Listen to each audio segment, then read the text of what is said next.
steel building. See if you can even go to the steel building.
Hi, Yvonne. I love the hair.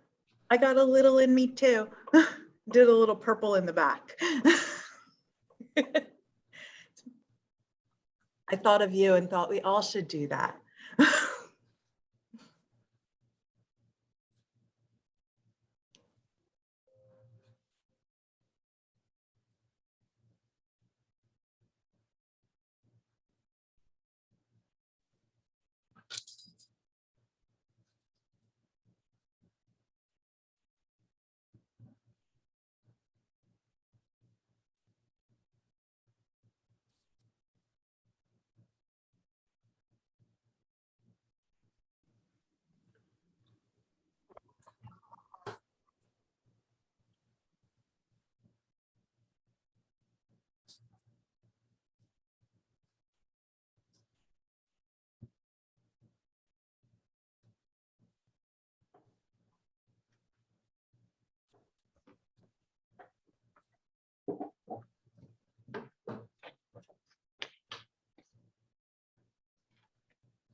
Good morning, everybody. Can you all hear me? I have my window air conditioner running in the background, and if that's too distracting, I can turn it off, but I really don't want to. I can't hear it. Good, good, thank I you. can hear you fine, Yvonne. Great, great. Sound great. Here, Christina.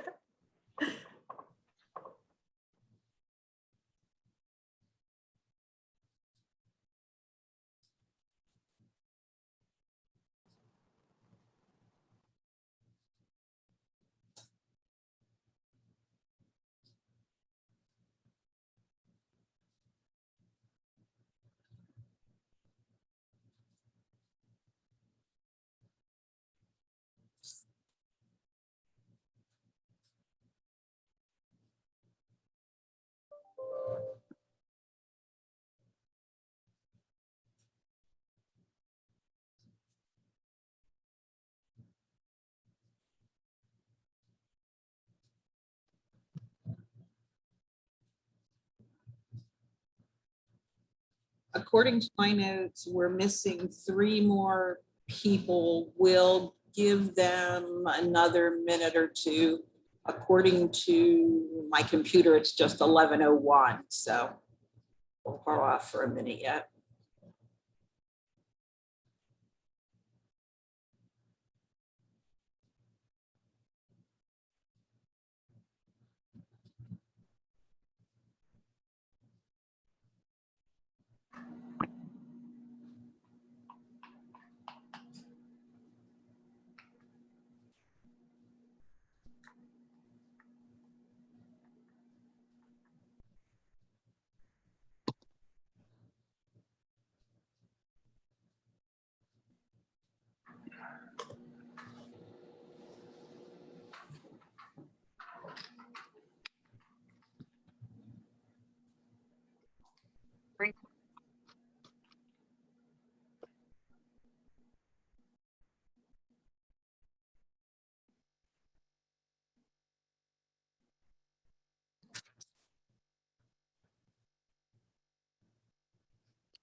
All right, I think we're gonna get started. We have some people who are coming and going.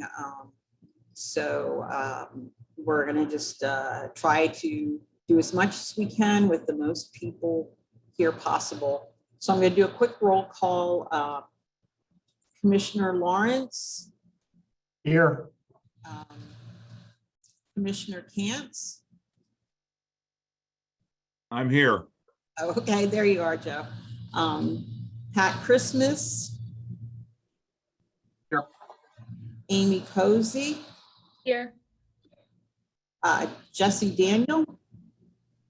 Present. Commissioner Lisa Deely. Representative Diamond. Present. Commissioner DiGirolamo. Here. Commissioner Erb. Here. Kenneth Houston will be attending, but I think he's joining us a little bit later. Christina Iacono. Here. Commissioner Lohr. Yeah, I'm here. Deputy Secretary Marks. Here. Timothy Moran.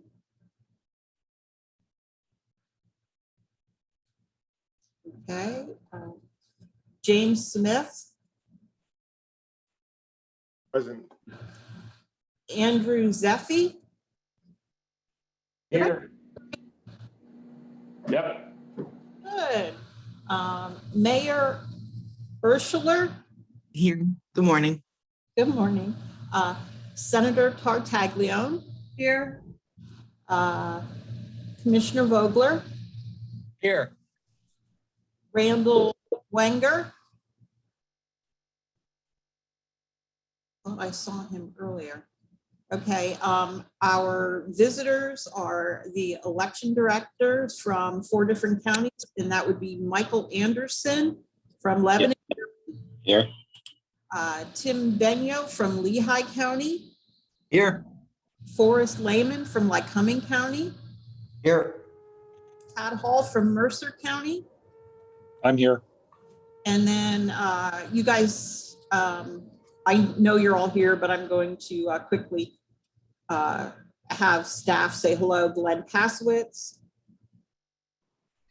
Good morning, everyone. Steve Kramer, Morning. Grant Rossell, Hello, everybody. yours truly, Yvonne Hirsch.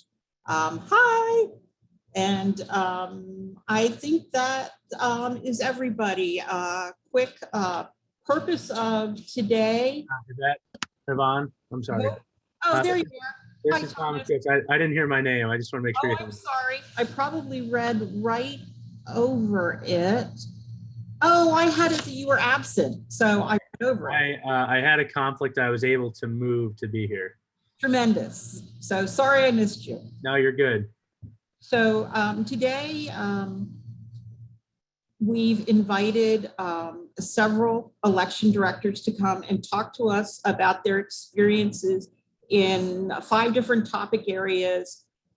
Give them each an opportunity to give us their thoughts and suggestions on improvement for those areas, for us to then move forward, organizing some, I use the term subcommittees, but I really mean working groups, to take those individual issues and parse them out and do some preliminary research and analysis to then present to the entire board so we can ultimately produce some recommendations that would address some of these particular prominent issues. So we've kind of slotted the first hour for the election directors to really provide us with as much information as they can on these issues, and then reserve the second hour for, oh, Lisa Deely, I did call you, but maybe not loud enough, but I see you're there. Thank you. So anyway, use the second hour for any questions and answers and general discussion, some give and take on some of the questions we have about, as a board, have about how these issues are dealt with on the ground, and have some really hopefully meaningful discussion on ways these can be improved over time.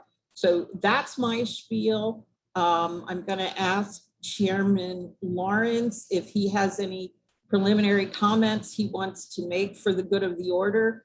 And then I think we can just segue into having our election directors speak, starting alphabetically by county. So that's how you got your order from, and that would be Michael Anderson from Lebanon County. But Commissioner Lawrence, if you'd like to get things rolling. Okay, I just want to say good morning to everyone. I hope everyone is doing well. I appreciate all the board members taking the time to be on the call. I appreciate the staff reaching out to some of our election directors, and I'm looking forward to the discussion. And I know we have a robust panel, so why don't we just get into it? Okay, Mr. Anderson, if you want to take the floor, as it were, I'm going to mute myself and we're going to let you tell us what you think. Thank you. Michael Anderson. I am the Chief Clerk of Voter Registration, Director of Elections here in Lebanon County. Thank you very much for allowing me to be part of this. Appreciate that very much. I've been in this position 5 years, and election reform has been one of my desires, and done a lot of work with a lot of different committees on this. And so I don't want to talk a lot, just because I think you probably have a lot of questions for us with a lot of these different subject matters that were emailed to us. And of course, it's always great to have a last name with A, so you always get to go first, going all the way back to high school. But so kind of what I wanted to start with, obviously one of our biggest priorities here in my county is pre-canvassing. You probably have heard a lot about this, but obviously having more time to pre-canvass mail-in and absentee ballots would be something that we would like. Not being able to start that process until 7 o'clock on election day does provide, especially for larger counties, very difficult to try to get those results in at the same time when we're seeing the mail-in, in-person results. So whatever time frame we can get, we'll take. I know some bigger counties are asking for more days. For us, probably 3 or 4 days would be adequate. In my county, we had about 26,000 mail-in voters in the November 2020 election. We were fortunate enough to be able to finish those over roughly 2.5 days, just the process that we used. So with that said, the next big item that we have that is really affecting my county is poll workers and poll worker retention. I have 22 candidates running for 60 precincts for judge of election. So we have a huge gap that we're going to have to fill when it comes to poll workers and poll workers working the polls.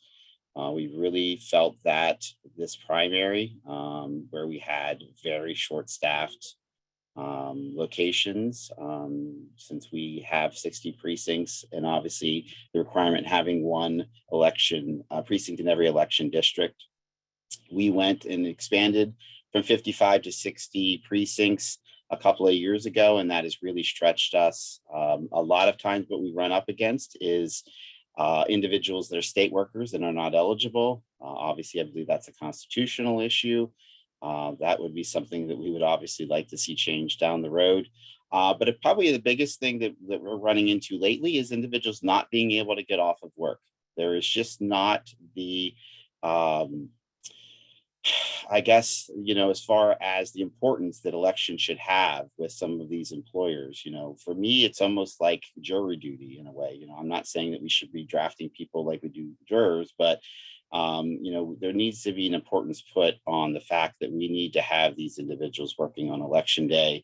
And if we do and are lucky enough to find individuals that are willing to work, we really need to be able to work with these employers so that they can. So that's a big thing for us. Any ideas that we'd be open to as far as, pay, some help possibly from the state as far as helping us pay poll workers, things like that. That would be something that would help us tremendously, because it's probably my biggest worry going into this election is to make sure that we can field enough poll workers for all of our precincts, and an adequate number. So obviously another item is deadlines. Our biggest one is moving the mail-in absentee ballot deadline. 7 days just does not work. It's just not feasible for someone on the 7th day to request an application and for us to get that mail to them and get it back to us before 8 p.m. on election day. It's just not possible in today's mail system with the post office.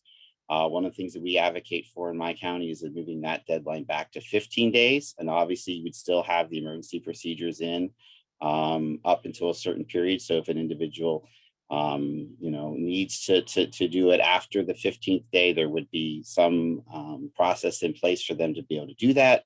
But 15 days is what we would need to be able to legitimately have an application, process it, and get it mailed, and for the individual to be able to mail it back to us or drop it off at our drop-off box that we have here. So that is something that we would like to see.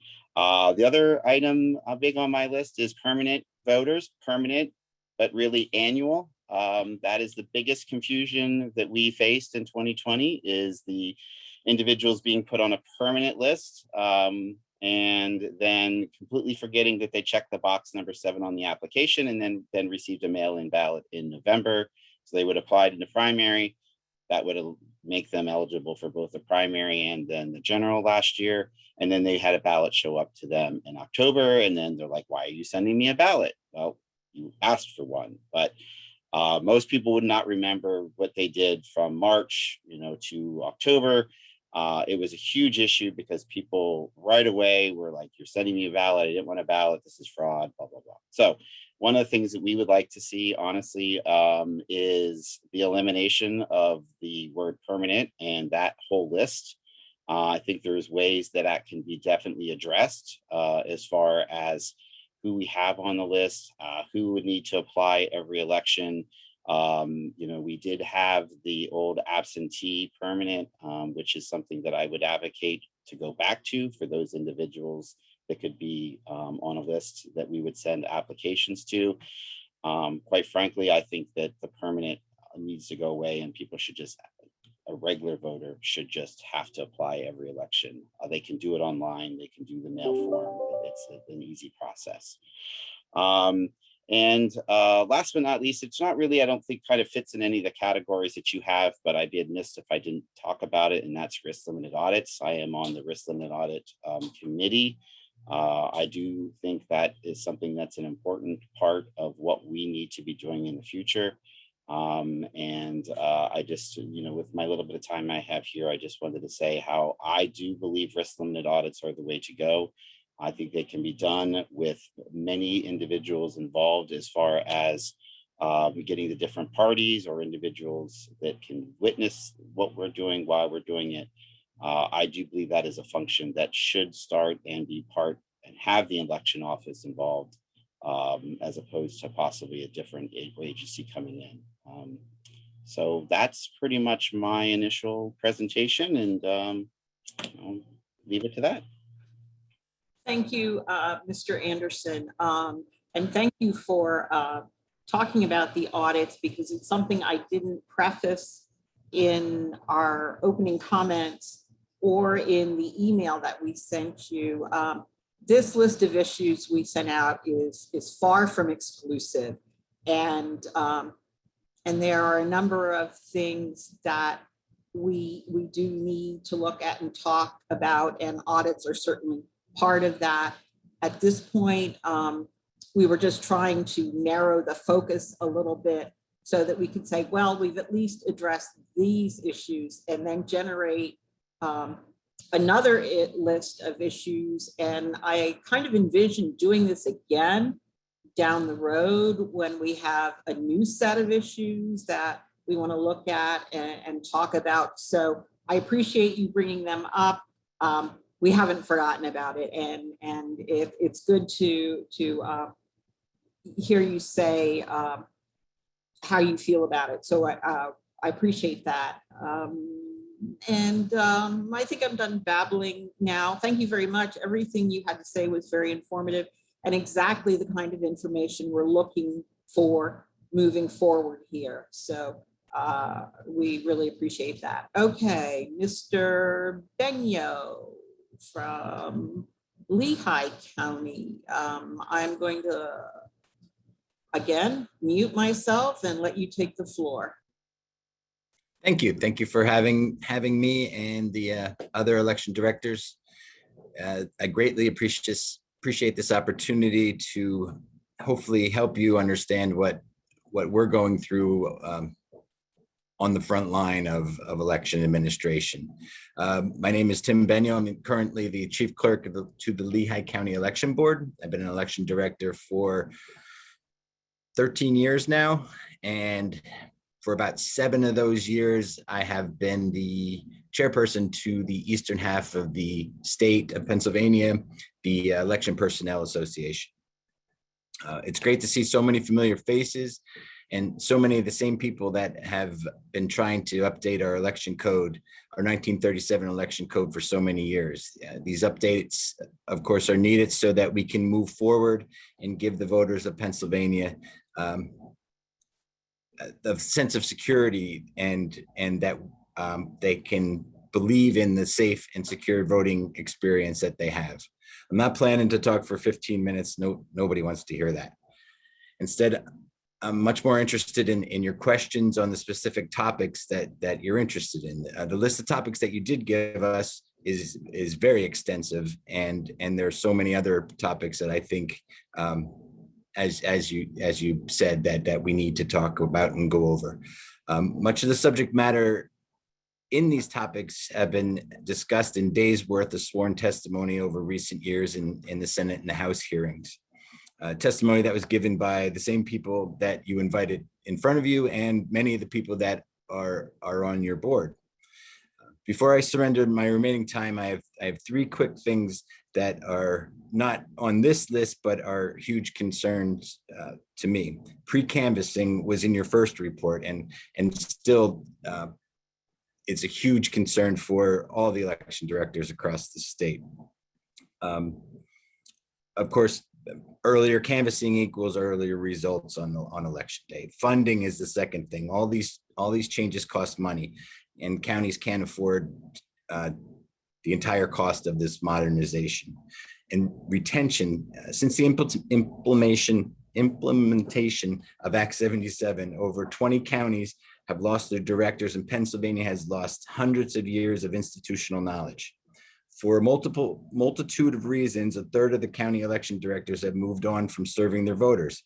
Their loss needs to be compensated with education and training to the old election directors and the ones that are just coming on board.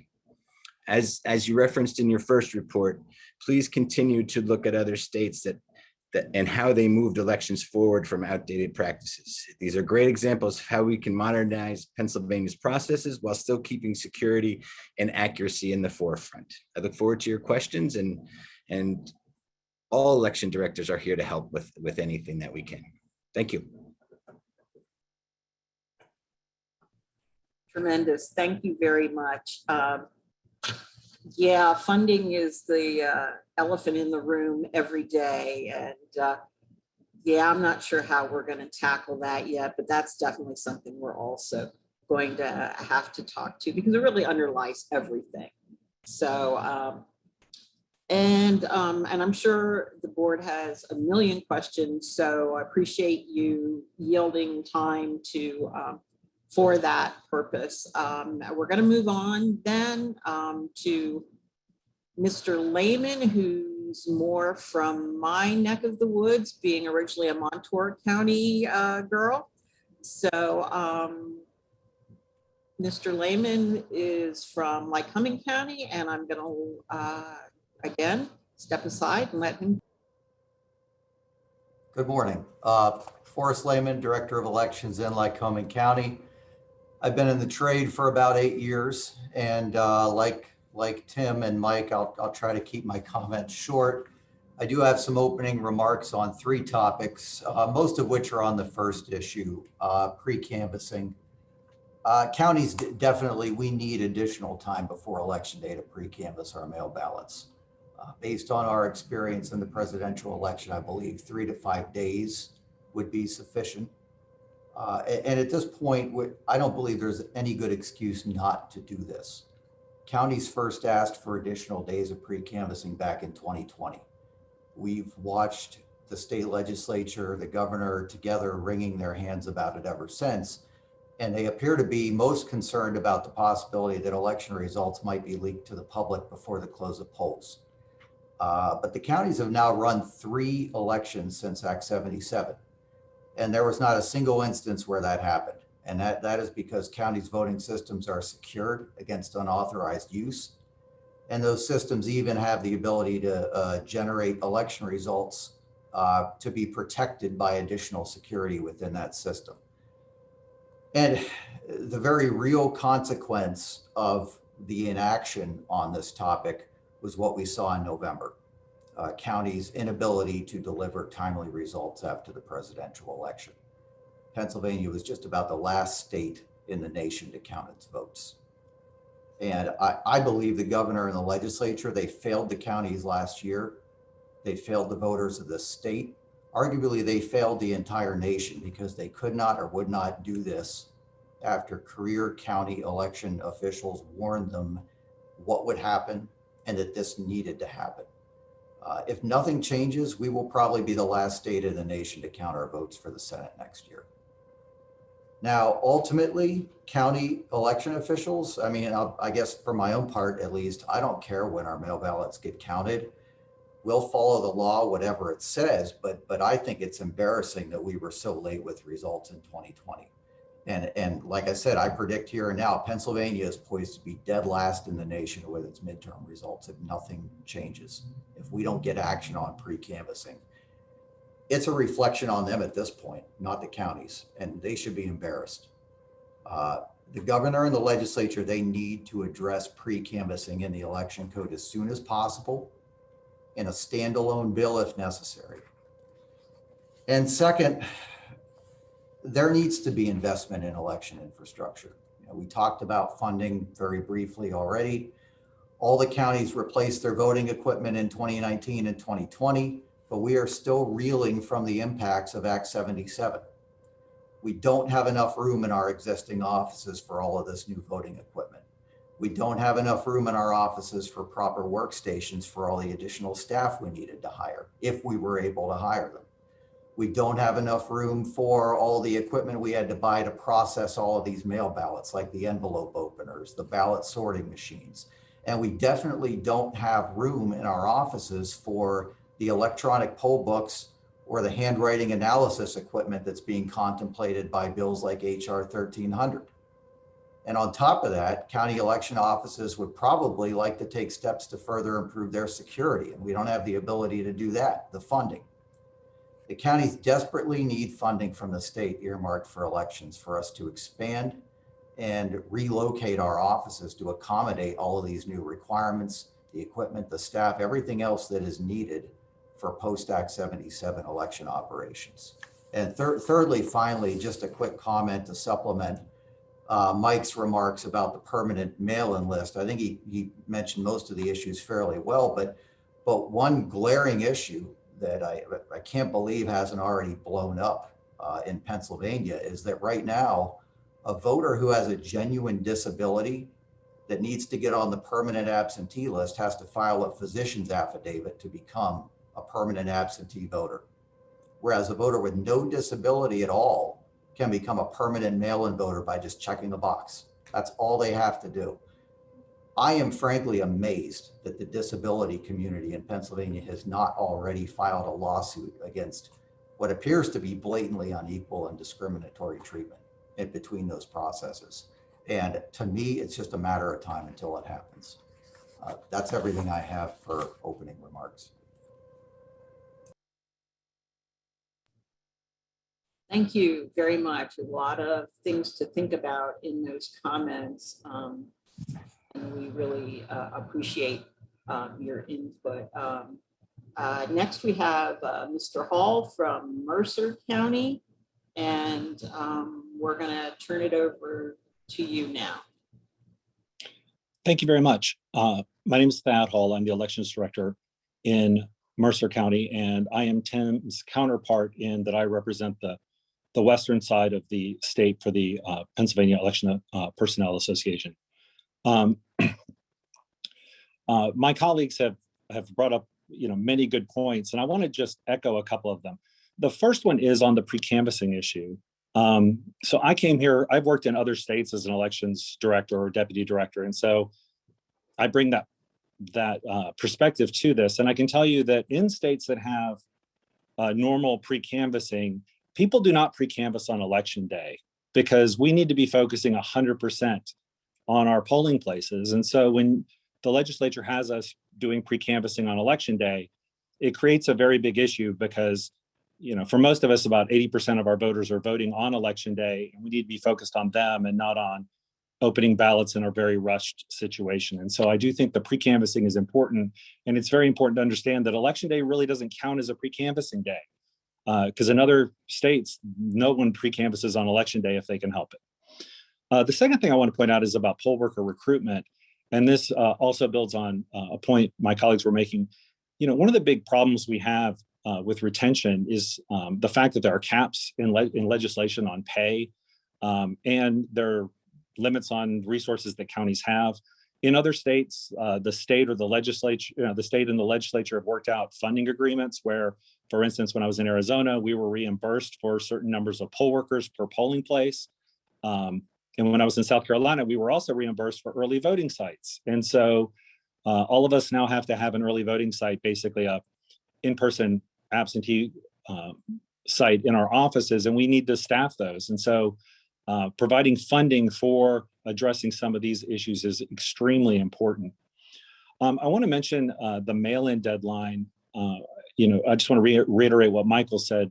Pushing that date back is very important, and it's not for any reason to make it harder for people to vote. It's actually to make it where we can ensure that people can vote and don't run into any issues when they're trying to get their ballot back.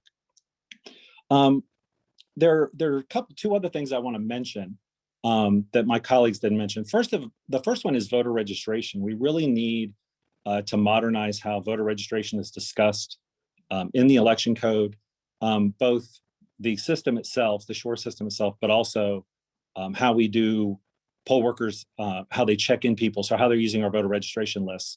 We currently require we have to have 2 workers do numbered lists of voters. This dates back to the 1800s. It limits innovations we can do in checking in people. It limits how we can use staff at polling places, and we really need to have a system that allows us to do that better. The second issue with the SURE system is we have this 10-day window when we transfer people across counties. Most states, you would just do the transfer, and then the receiving county would process it. And we're actually getting a new SURE system, and the vendor is actually having to build this redundancy into the system. So we're buying a Porsche, but we're having to take all the fuel injectors out of it and put in a carburetor. And it's crazy that we haven't updated the system to make voter registration in the state match up to how we do things, in the rest of the country. And then finally, I think that, we do need to have clearer audits. I know that Michael was talking about the risk limiting audits. In my state, or in my county, I'm sorry, we're using the 2% audit, and we're bringing in the parties to actually do that audit for us. And what that does is it provides our 2 biggest customers, the political parties, with the opportunity to ensure that the system worked correctly. And I think that that's an important part of the process.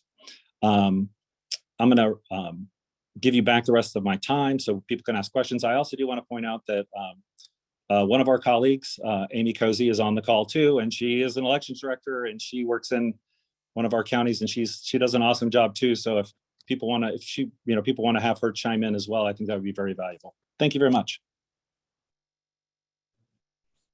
Thank you. Yes, Amy, I did not intend to overlook you at all. I kind of count on you as being our point person on election director information in general. So yes, please chime in with your experiences as well. Okay, so at this point, I think maybe if we go topic by topic, any follow-up questions people have about an individual topic, just raise your hand. When it's an in-person meeting, I try to call on people pretty much in the order the hands go up. So I'm hoping that will work here as well. I think if you have a question for a specific official, if you would identify who the question is for, that would be useful. But let's talk about election official training for a few minutes. And does anybody have a question about that they want to direct to our election officials when we have them here with us?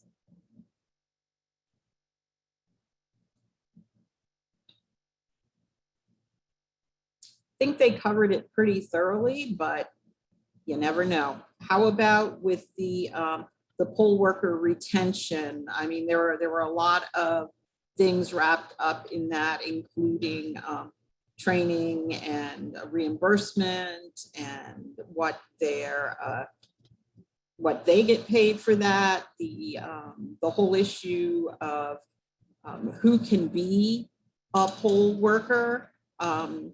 As a legislative employee, I cannot be a judge of elections. I do serve as a clerk, but that's the limit to the role most state employees have. And I do know just personally that there are any number of state employees who would probably be willing to assist in this. We work in state government for a reason, but that opportunity isn't there. So if Jonathan, there you are. There's my first question. Ask away. I think Commissioner Cantz and Christina also have their hands raised. Unless I just. All right. I'm happy to let both of them go first. Okay, so Christina and Joe, did you notice which one of you went up first? Because I've already defeated my plan. So, Joe, I talked to you more. So I was gonna say, let Christina go first, please. Okay, Christina. All right, sorry, I just had to find my unmute. Okay, a question specifically for Mr. Hall. I know you've worked in Arizona and you've worked in other states.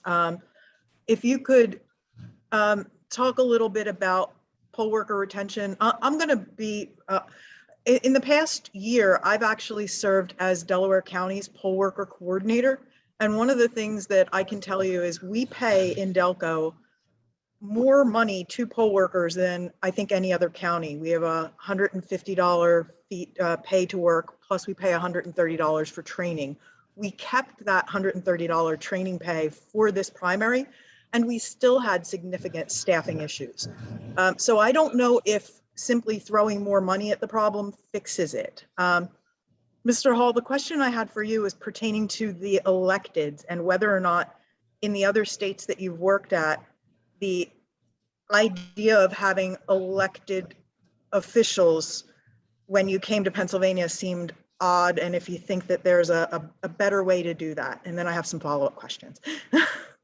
Yes, it's very odd. We're the only state in the country that has poll workers as constitutional officers, which is a little bit unique. It was the one thing that people teased me about when I was moving here. And it does create a big issue for us because, you know, for instance, in my county, I have numerous people who want to be poll workers, but they're all in the wrong parts of the county. I do end up redeploying them, you know, many times, but, you know, with the requirements that are in the statute about people being from a certain township or borough, and the fact that they're elected, it just makes everything very complicated, you know, to the whole process. And it would be much easier if we, you know, had a process where we chose poll workers and we were able to pick who was going to be the judge of elections, because again, we don't have a choice over that. there were discussions at we recently met as a group of election directors in Lehigh County. And it was very fascinating because, people were discussing, how do I get rid of an election judge who's incompetent but elected? And it creates this very big problem for us, not only in recruiting people, but in recruiting the right people. And, and I've lost poll workers because they didn't like the person who was the elected judge or one of the other elected positions. And that does create a very big problem.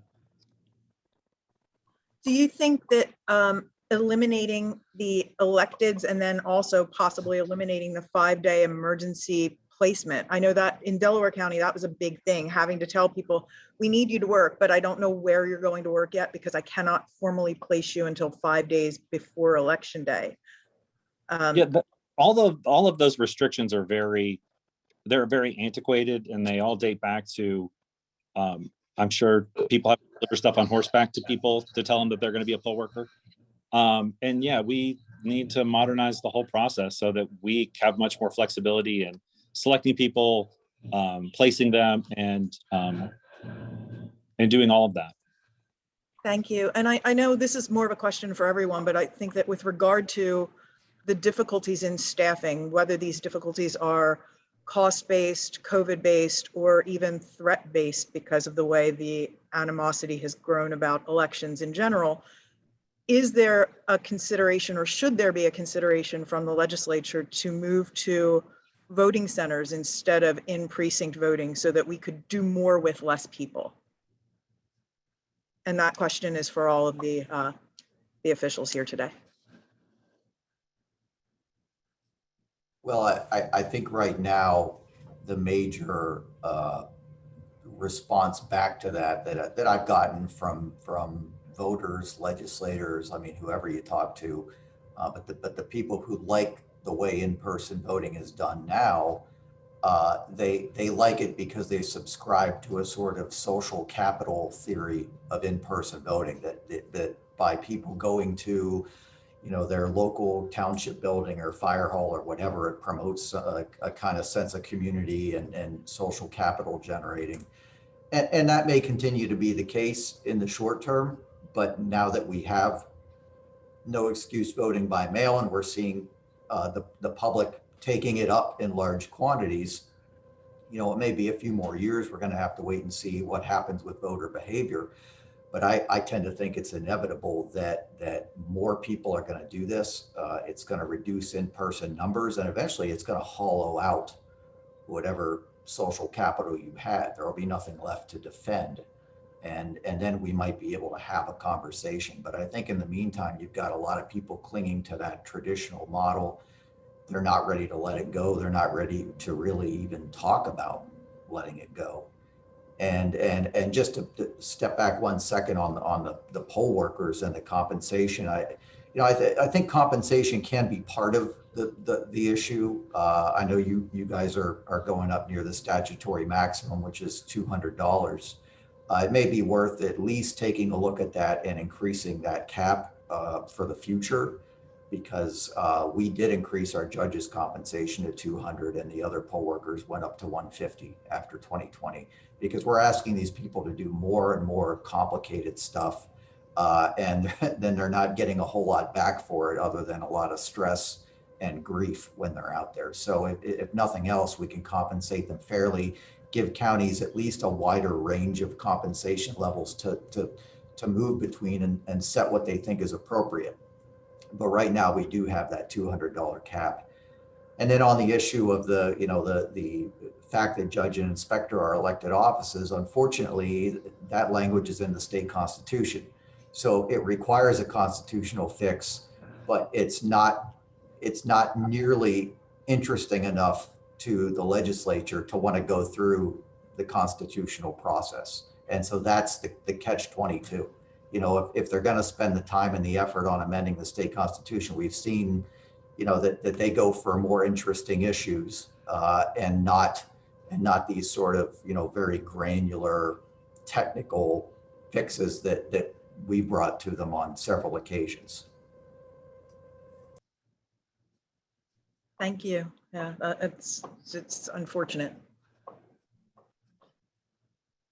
I know, Mr. Lehman, you have, what, is it about 100 precincts? How many precincts do you have in your county?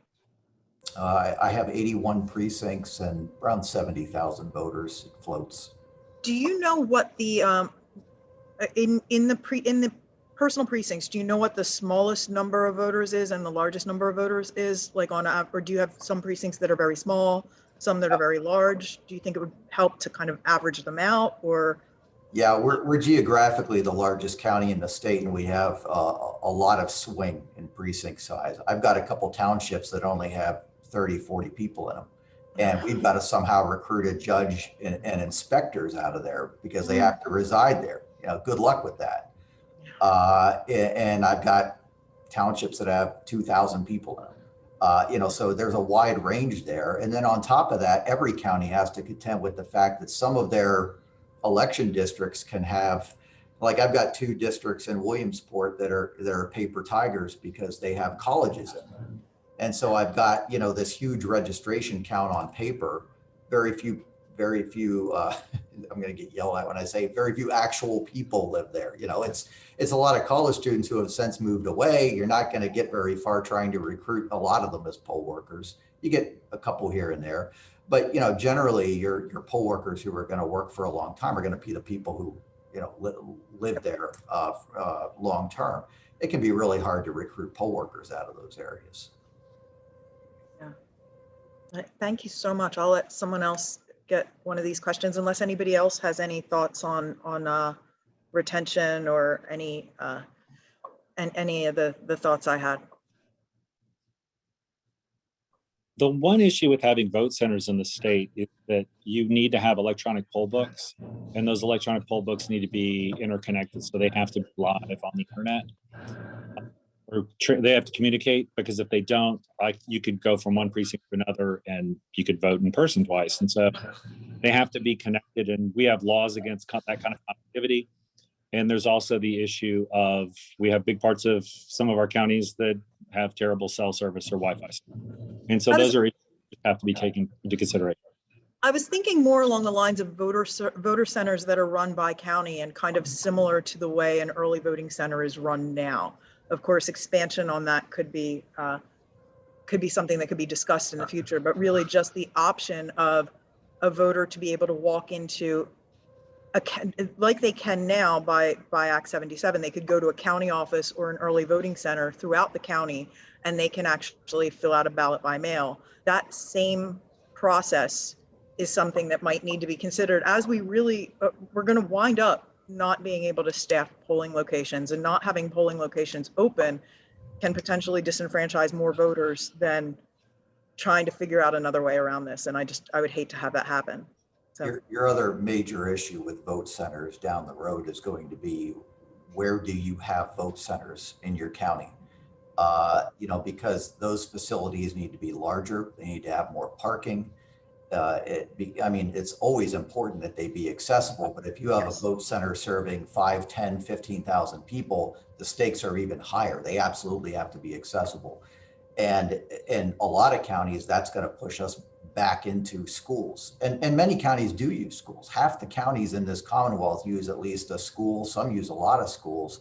But historically, many of us have seen vociferous pushback from school districts about using their facilities, even though they are wholly taxpayer funded. They are fantastically accessible. They have everything we want, but they do not want us in there, even though the election code says we have a right to be in there. They cannot fight us legally, never works, but they will fight us politically. They'll use every trick in the book to try to keep us out of there, even though when I look at what they're doing with their facilities the rest of the school year, they have no problem letting 1,000 people in there for a basketball game. No security, no care in the world about it. But when we ask them to let our voters in, they say, oh, it's not safe. It's not safe for our students. You know, so you get this kind of song and dance from them that I don't buy for a second. And I could tell them election dates 20 years in advance. So they complain about the academic calendar too. Oh God, our academic calendar, you know, it's not compatible. Well, I can give them 20 years of elections and they can plan for it. that is going to be a clash of epic proportions if we ever go to vote centers, because the alternative, if we can't go into schools, counties are going to have to spend their own dime on alternate facilities, bringing them up to code for accessibility, parking, everything else.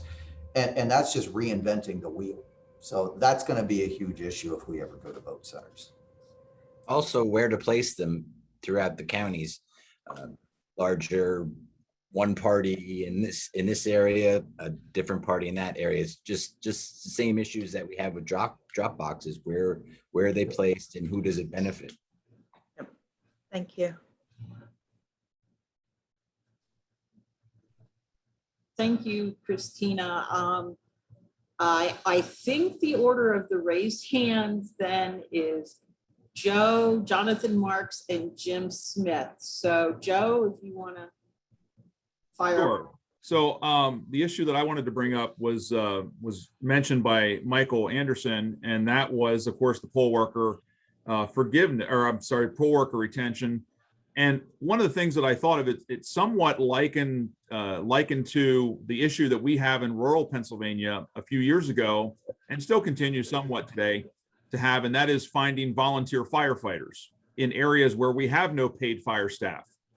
I believe, if I'm not mistaken, the legislature did take some action in creating some tax incentives for folks who are willing to volunteer to become volunteer firefighters. And I'm wondering if something similar to that scenario couldn't be done for poll workers. And the reason that I really, as a county commissioner, like that idea is, as much as Forrest and Christina mentioned paying higher salaries for the day of election to our poll workers, that's still not getting it done. And that burden falls 100% on the counties. If we did a tax credit type incentive, it could be however much the legislature chose to make it, but it would fall entirely on the state. So that's why I would be in favor of looking at that model, a little selfishly. Thanks, Joe. Jonathan? Christina covered most of what I wanted to ask, but I did have one very specific question. Obviously, amending the Constitution to address some of these poll worker issues is a lengthy process. I am curious to hear the opinions of county election directors, including Amy, if she wants to opine on the possibility of at least removing the signature requirement. I think that could be done legislatively. Have the mechanism be, simply a certificate of nomination or something that the interested individual needs to sign, so they don't have to collect signatures. But I'm curious to hear from the election directors on the call today if they think that would be helpful. Would that incentivize people enough, or is the signature threshold so low that it probably won't matter a whole lot? I'll start. I think it could be helpful.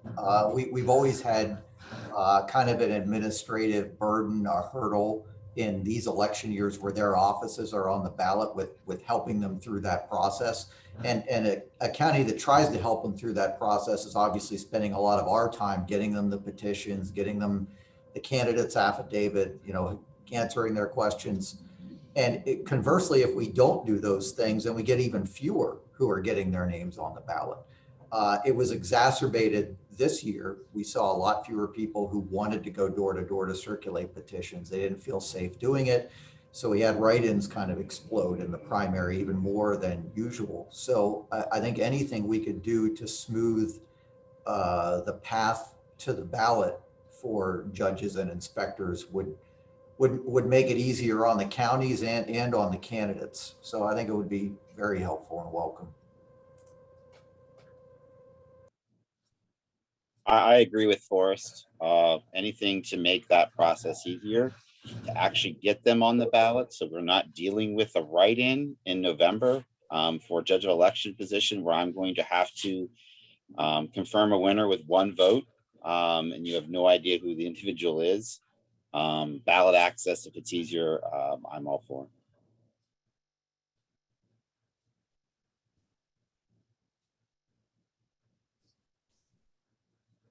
I would suggest if there's a way to reduce it to one document, we're talking about like a certificate of candidacy that might need to be notarized. Well, they currently also still have to do a candidate's affidavit, which also is notarized. And I would imagine would be a significant degree of overlap between the two, if not complete overlap. So if there was a way to consolidate both of those into one filing requirement, one document they fill out that gets notarized for their candidacy, that would, I think, be the best way to handle it.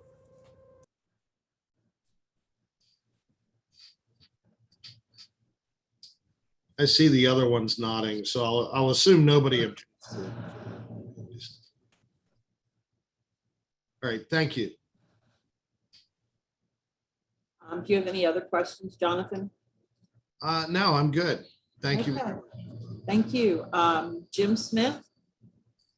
Thank you, Yvonne. I'd like to direct this question first to Mr. Lehman, and then perhaps the others can supplement his answer to the extent it's needed. I am not a county commissioner. I am not a director of election services here in my county or any other county. And my hope was, because I know that the public is watching this, could you give us just a 2-minute summary, Mr. Lehman, on how election services are funded in the counties in Pennsylvania? Is it all county funds? Is there at this time state funding coming to your county specifically for elections? If there is state funding, is it limited in the way that, are you limited in the way you use it? Can you give us just a brief summary on that, please? That would be helpful, a helpful piece of background for me.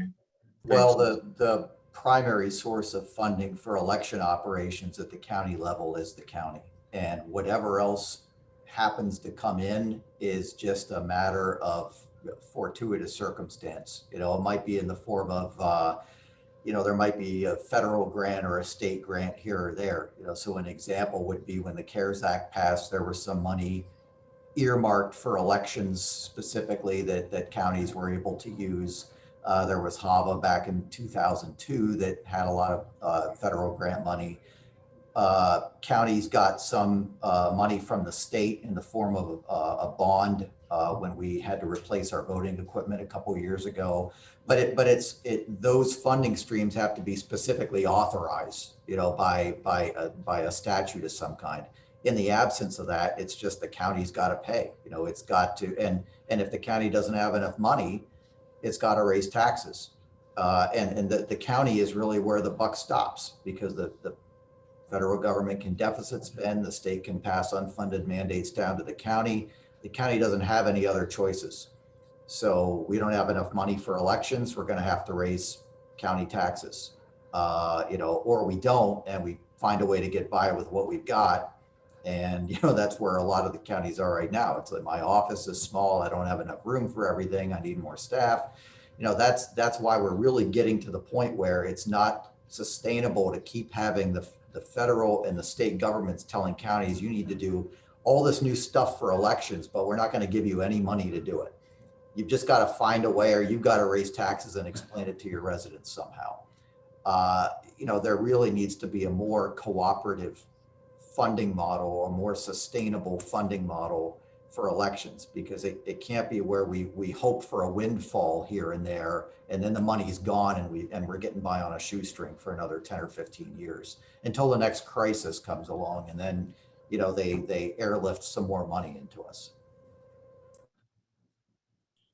Something I'd like to add to that is that, being a general fund department in our county, that means that, we're open to other things. So for instance, in my county, we're the main backup for the mailroom. That is something that, this county has done for many years. So even with all of these changes in elections and more work that we have, we still battle against those types of things where, our employees are expected to go help other places because back in the day, maybe they had time to do it. And because we're general fund and there's not restrictions on, the money because it's county funded, we're expected to do that. I've talked to other directors, that, do different things in different offices because they're general fund and, they're maybe smaller, but they're still expected to do different things that are kind of outside the function of an elections office. And one of the things that's happening is the more and more we have with Act 77 and these different requirements is that, we are just at the max of what we can do at this point, where we really need more funding, more help, but we're still dealing with some of these, antiquated requests just because our department's always done them.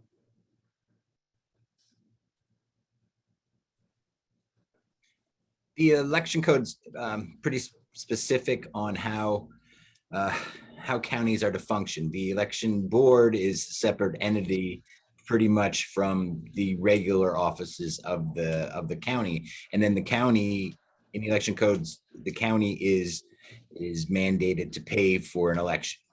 That's as specific as the election code gets on funding. Wonderful, thank you. Amy, were you raising your hand to weigh in on the funding issue as an election director?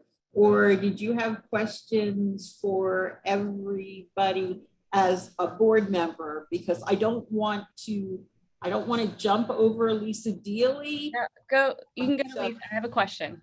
Oh, okay, so Lisa, if you would like to ask your questions. Go right ahead. Yeah, I'm sorry. I had raised my hand and then I put it down and it somehow got raised again. But I just was just going to comment that I think that removing the signature requirement would be helpful, especially what we saw with this year with the COVID. It really, we saw a major decline in people wanting to run for those positions. And just for sake of the conversation, in Philadelphia, we have 1,703 precincts.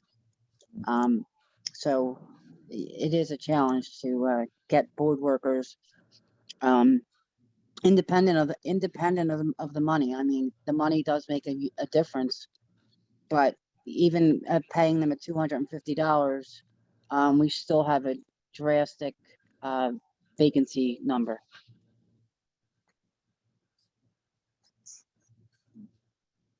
Okay, Amy. Hi guys, it's nice to see you again so soon.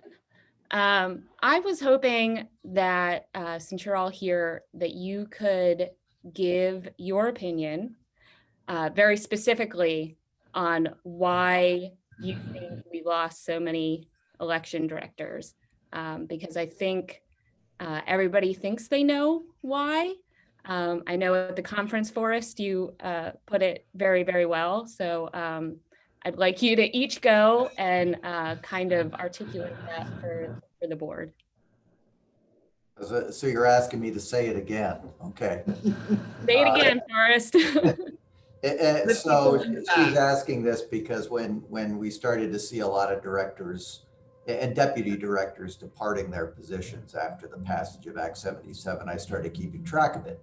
I wrote down each one based on media coverage. And so when you would see stories that said, 22 counties lost their director or deputy director, 23, 24, whatever it was at the time, it was because they were using my numbers.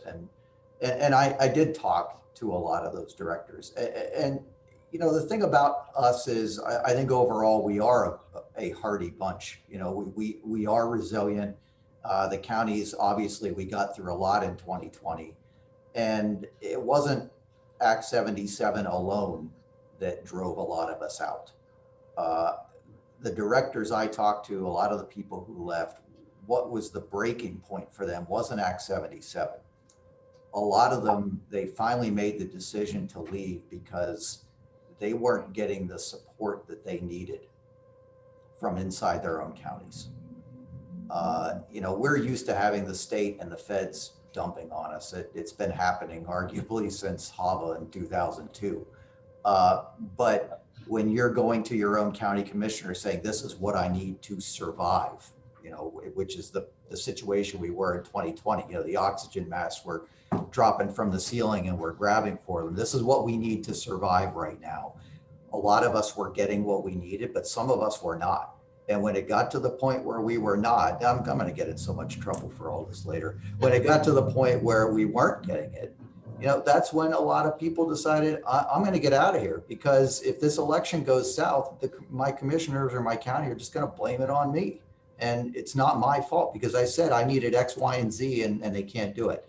And in a lot of those cases, the you know, commissioners or governing bodies, they had their own reasons for not maybe being able to give the things that were needed. Maybe they didn't have the funding. Maybe they, you know, they couldn't afford to raise taxes anymore. But the directors then are not going to stay on under those circumstances. They're not going to stay on if you know, they're working 16-hour days nonstop because they're understaffed. You know, they're not going to stay on if they're having to walk through rabbit trails through their office because there's equipment piled up to the ceiling on both sides. They're not going to work nonstop indefinitely under those conditions. And that's what finally sent a lot of those people packing. That's the problem. And so, you know, we have all these conversations about, we need this from the state, we need this from the feds. I think the counties need to do some work still too. You have a lot of county commissioners in this state who they still think that maybe Act 77 is going to be repealed, you know, that someone's going to ride in on a white horse and take the whole thing away. I don't think that's going to happen. You know, this is the new reality, and counties have to finally kind of adjust to it. 2020 in a way was almost like, you know, this year that didn't really feel real because of COVID, because of the presidential. And I think a lot of the commissioners are thinking, well, it was crazy because of COVID. It was crazy because it was a presidential. But a lot of it is Act 77 driven. That part of it, it's not going away. And so the counties need to deal with that. And they can't depend on the state or the federal government to give them all the answers, to give them all the money. So that's part of the equation too. The counties do need to be more responsible than they are right now.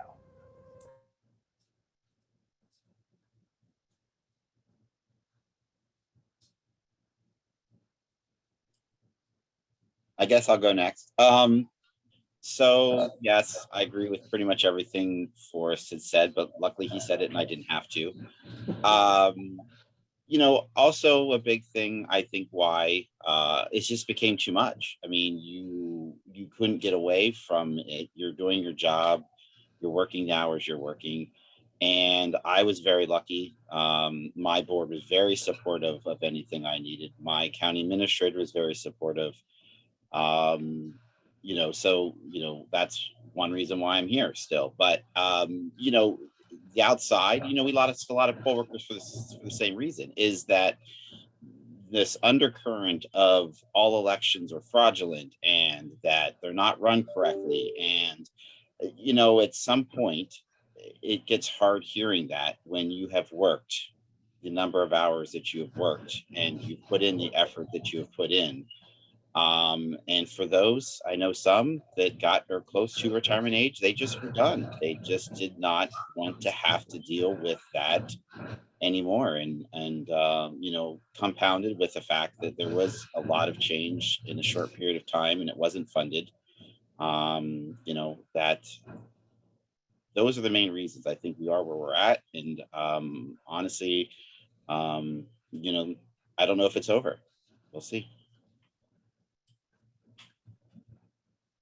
I think a lot of people had to weigh what was important to them, especially during the beginning of the COVID pandemic, when the elections office still had to function and the people around them were not necessarily, the other offices were not necessarily in the building. With the stresses of a presidential year, stresses of a pandemic, the stress of both sides not agreeing with anything that was going on in the election world. Normally it's one side or the other. You do have an ally on one side, depending what the subject is. In the past year, there were no allies. Everyone was against the election world. Just today, there's reports of still threats to the election world because of conspiracies. It's not going away, and I think people had to weigh what was better for them. Smaller counties, of course, they have less money to spend on salary, and sometimes the grass is greener on moving on to something else, and it's a shame to lose those good people. I'll just briefly add that I do think, you know, what Tim and Michael were saying is very important, especially when we were just talking about poll workers. A lot of our poll workers don't want to work because of this environment either. People in 2020 were very contentious with them in the polling places. People were contentious with them after the election if they knew they worked at the polls. And so it's not only just an issue for directors, but it's also an issue for us recruiting poll workers because they find the environment just to be so contentious. Thank you, guys.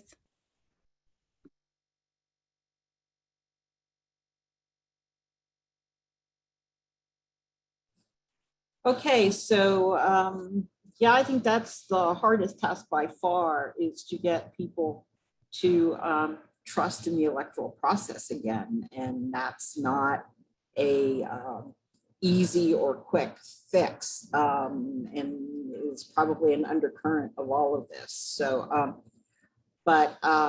okay, that thank you so much. That was really informative. There's a lot we can take away from this and really dig deeper into. I'm going to switch topics then, and a couple of you talked about eliminating the permanent voter lists, other than the discussion about disabled individuals being able to have a permanent absentee ballot.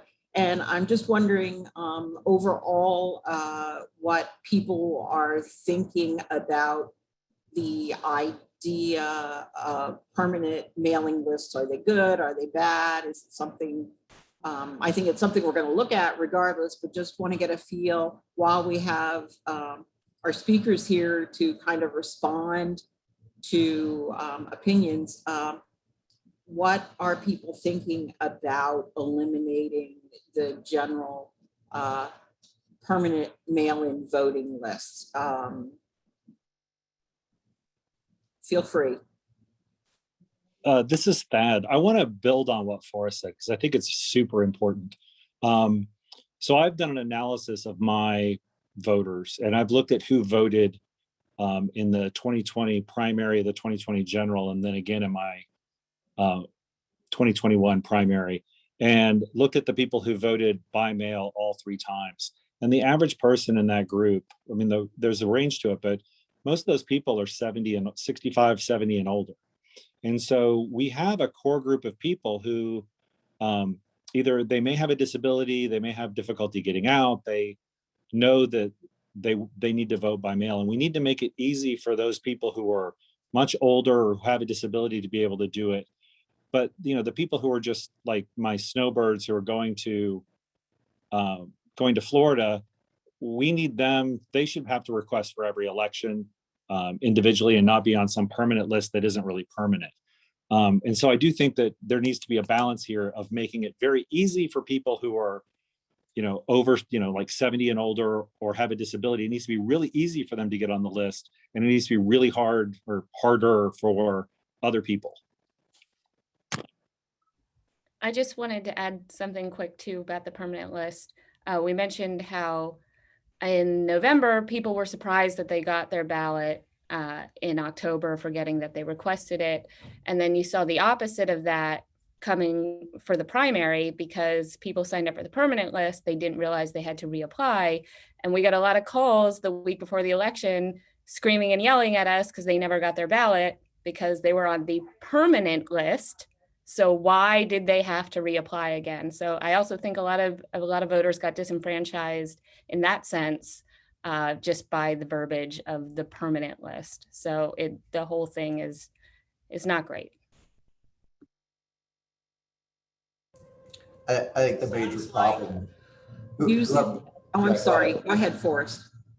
Well, I think the major problem with the permanent mail-in list right now is that it depends on voters understanding how it works and trusting it to work. And I don't think either one of those is the case right now. The people who don't understand how it works are checking a box. They don't know what it does.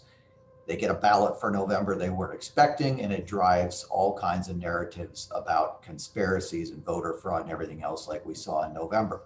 You know, why is this ballot here that I didn't ask for, even though they checked the box?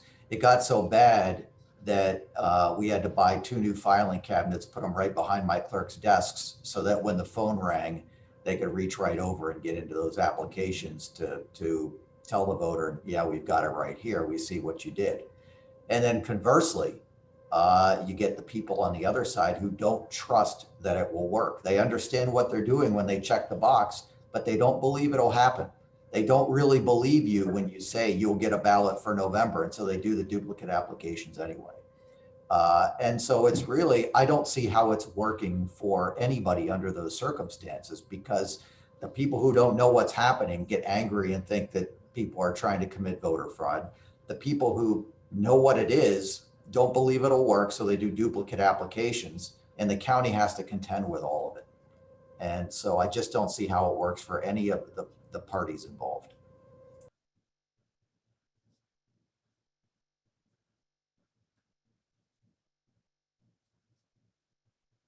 Yeah, I'm writing myself a note. Sorry.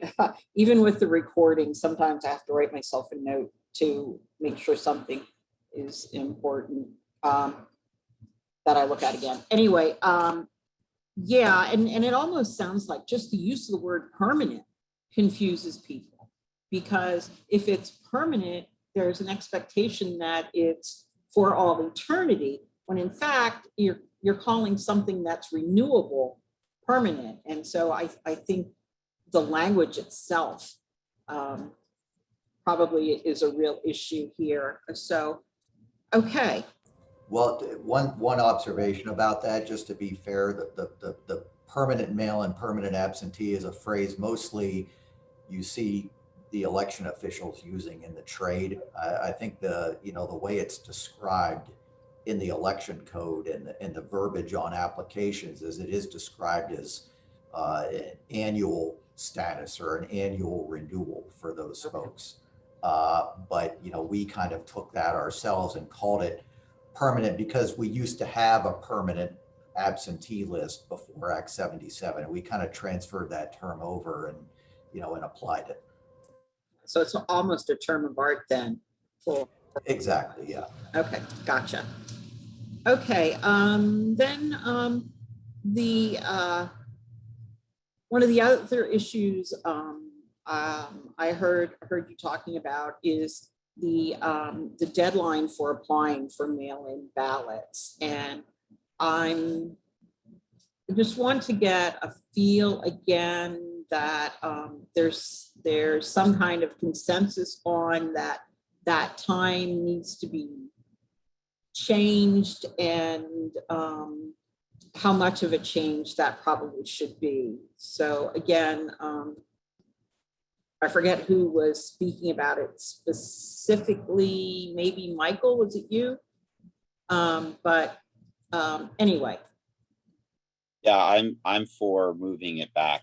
I say 15 days just because that's what the voter registration deadline is right now, is 15 days. I know there's some talk about wanting that to move back to 30 days.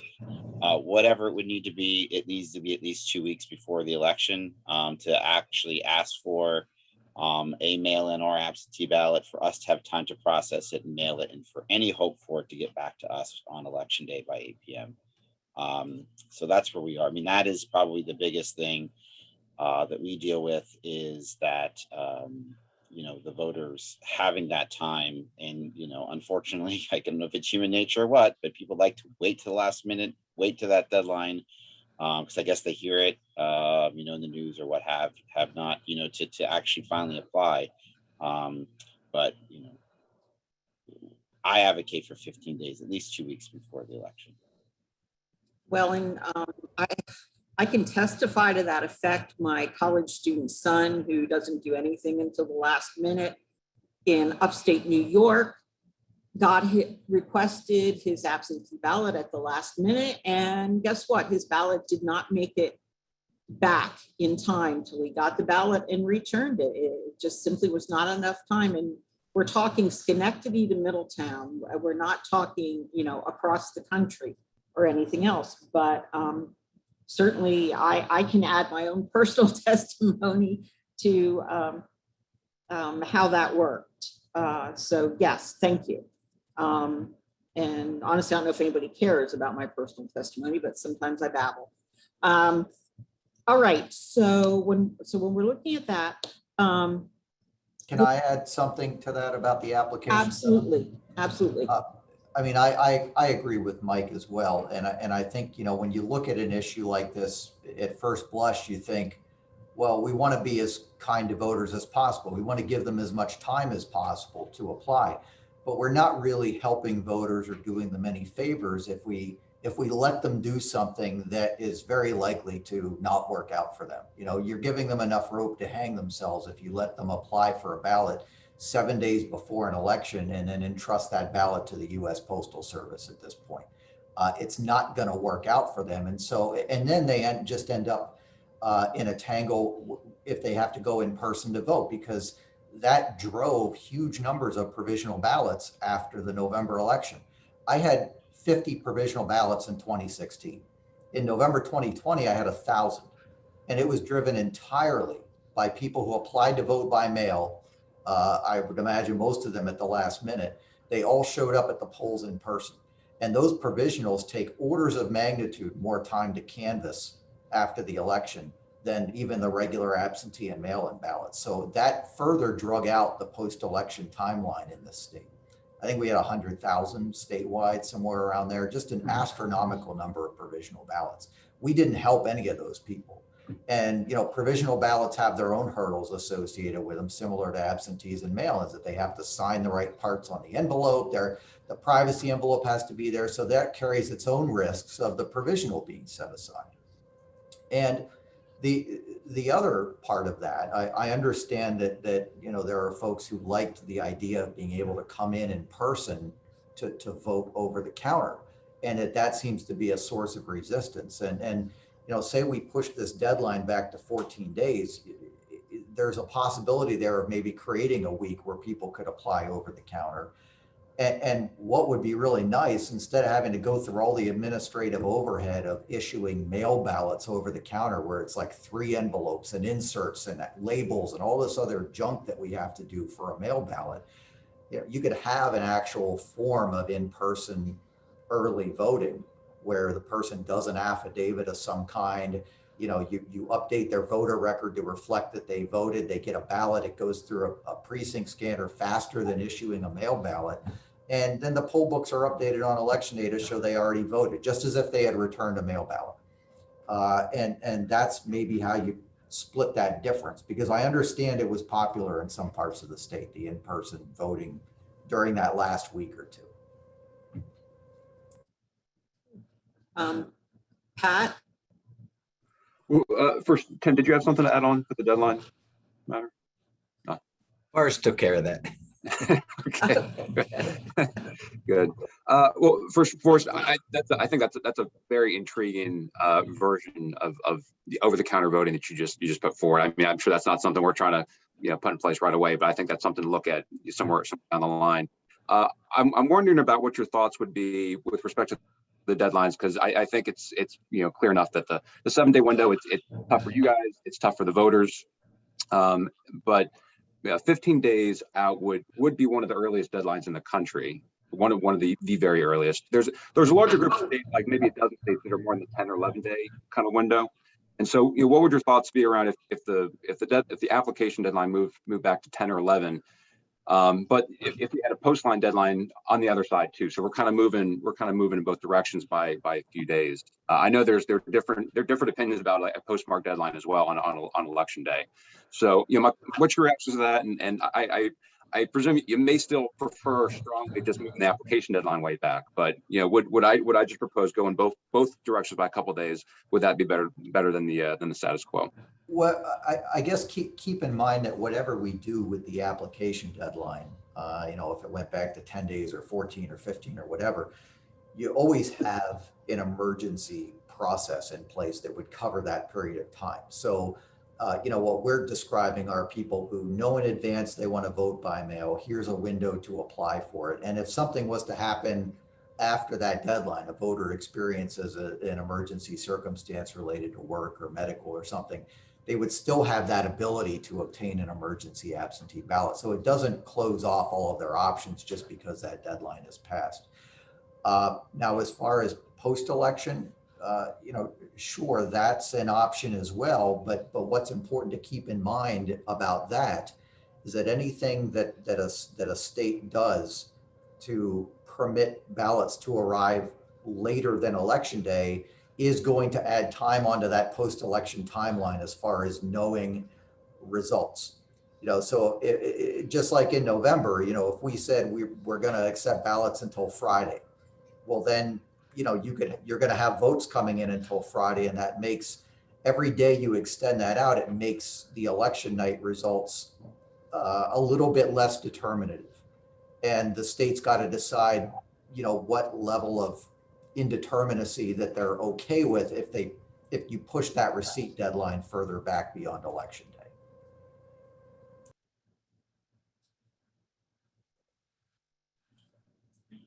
I'm not as diplomatic as Forrest. I personally don't like pushing the deadline past 8 p.m. on election day, when I think the obvious answer is to do it on the front end, and having obviously the ability to vote up until, based on emergencies, things like that, and then vote in person. That's just where I'm at. I just think back to having a council member contest that was 4 votes, and then of course difference, and it's switching back and forth, and you have these deadlines, and just opens just a whole can of worms that I'm just don't know if I'm comfortable going down. Among other things, because so many of the tasks that counties have to do for elections, they're orchestrated along the calendar. So if there was any movement to allow more days on the back end for ballots to arrive, I think it would necessitate moving back things like the certifications, the deadlines for counties to certify unofficial results, certify official results, because there's already a lot that we have to do during that time frame before we certify, with more new requirements coming in. Now we're going to have to complete a risk limiting audit pre-certification. Those tasks keep piling up, and then you can't even start on them until you actually have your universe of ballots that you've received established. And so if you gave it until Friday, well, now you can't start on a lot of that stuff until after Friday. Now you need even more time on the back end. And then you're also waiting to even start on something like write-ins, which are also a big drag on the county operation after an election.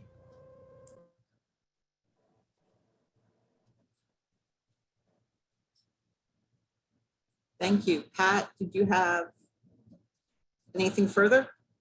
No, not on a separate topic, not yet. I think okay. I'm hearing all that, and there's certainly going to be give and take. I mean, it wasn't it was about 10,000 ballots, right, that came in within like a 3-day window, in the general last year. So it's those number of ballots, presume, that are coming in from folks that we'd want to count. But I understand like there are trade-offs, multiple trade-offs on the other side. So anyway, that's quite helpful and instructive. Thank you.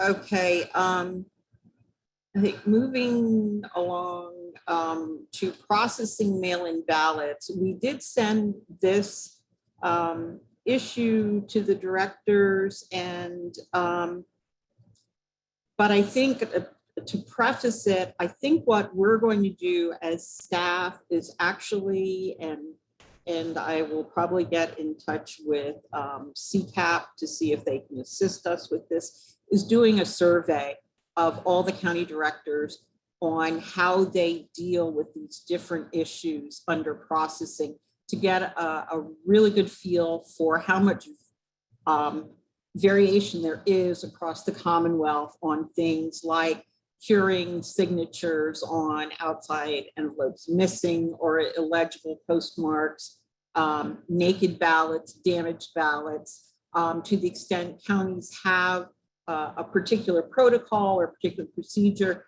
in place, and not to suggest necessarily that there should be a uniform rule across all counties, but in order for us to, I think, opine and make recommendations on how to address those issues, we need to get a little deeper into how each county is doing this and what's happening across the Commonwealth. So, part of, if people want to talk now about things like that and signature verification, no objections to it, but I think from our perspective, we probably don't want to go too deep right now because we want to do that survey and really get a handle on what's going on across the Commonwealth. So I'll stop talking, and if anybody wants to say anything about that, feel free, and if not, then we'll talk about in-person voting for a few minutes. The floor is open. The only thing I wanted to say about signature verification is there needs to be something done as far as updating signatures in the SURE system before we do anything with signature verification. If we do signature verification now in the current state with what our signatures are, I actually had this conversation with our new state senator here in Lebanon County, that, you know, he has freely admitted that his signature probably does not match what we have on record for him. It's just something that needs to be looked at before we buy some type of software that we're running signatures, and we're going to have so many kicked out because some of these signatures are just older signatures and they need to be updated because, you know, your signature changes as the years go by. I think that's just the biggest thing I wanted to say on all of that, and something we should all keep in mind if you go down that route of wanting to have some kind of signature verification with the software system. Hard for me. Go ahead, Forrest. Hard for me to imagine how signature analysis would really work out in practice, because I think because any county that made a determination like that, if the voter challenges it back and you find yourself in front of a judge, the first thing the judge is going to say, well, how did you make that determination? Are you a handwriting expert? County says no, judge says, okay, then we're counting the ballot. How does it play out any way other than that? But maybe that's just me on my soapbox, but it seems like a lot of effort to go to when that's likely to be the outcome, because the counties don't have handwriting experts on staff. I don't know, how the software works or if it's capable of taking that place. And then as far as the other curing issues, I think you're not likely to find a lot of the counties are not going to be a monolith about that. I think they've got very different outlooks on it because this is such a legal gray area in which they're navigating. Department of State has given counties guidance saying that it is permitted to assist voters, to contact voters about issues with their ballots.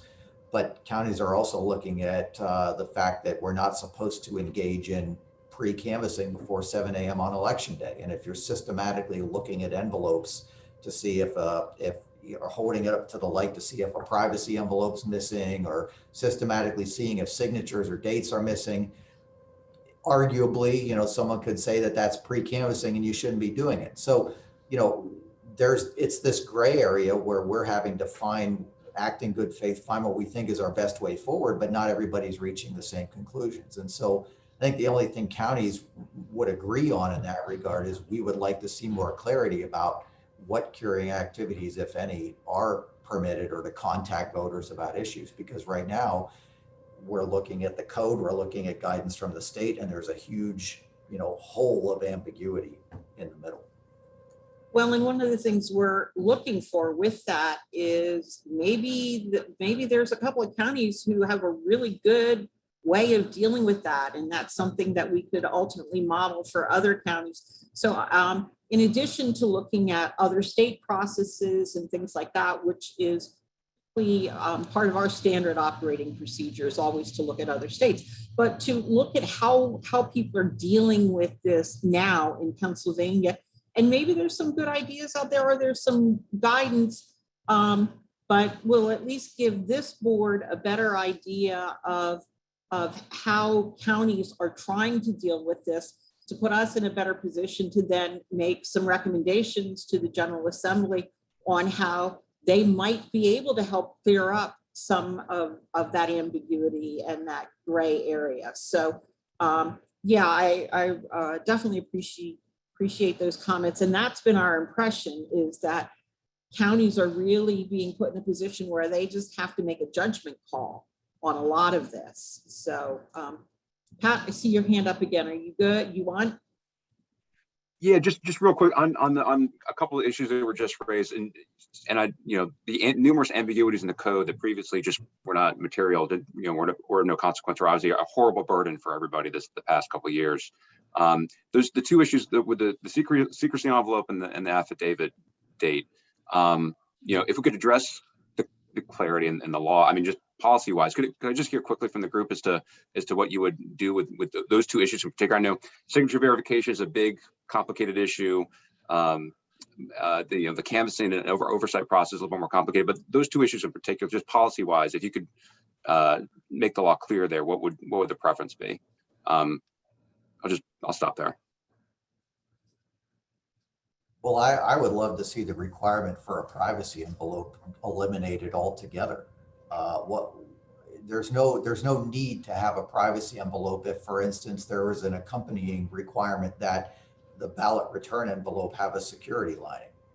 A lot of this dates back to when counties had a very small number of absentee ballots, and the canvassing process was much more kind of manual and personal.